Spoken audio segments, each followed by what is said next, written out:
La crise sanitaire a été un véritable facteur d'accélération des mutations du secteur de la formation professionnelle du fait de la transformation digitale.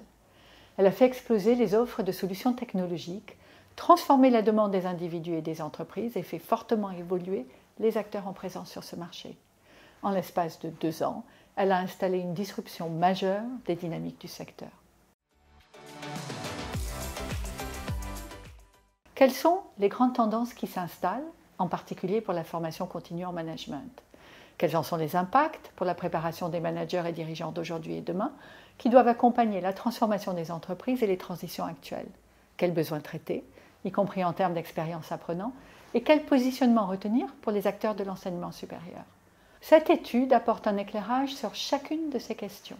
Elle s'appuie sur des entretiens auprès d'experts en entreprise et en école de management, sur des résultats de recherche et sur la réalisation d'une enquête approfondie auprès des spécialistes de la formation continue en management dans l'enseignement supérieur français.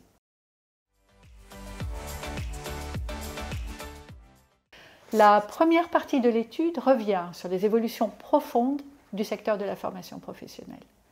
Pour expliciter les mutations en cours, elle présente les conséquences des évolutions technologiques sur le plan pédagogique, des enjeux liés à l'évolution du monde du travail et à l'employabilité dans un environnement en évolution permanente. Elle aborde aussi les conséquences du développement fort des EdTech sur le marché de la formation professionnelle.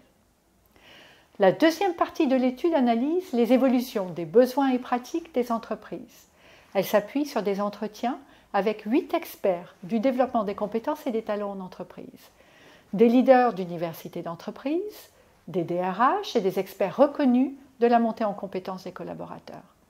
Elle y questionne le rôle du digital, des certifications et des collaborations avec les acteurs de la formation continue, dont les établissements de l'enseignement supérieur en management.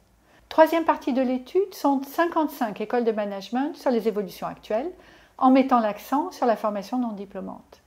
Elle offre un panorama de leurs activités, de leur usage du digital et de leur approche du marché.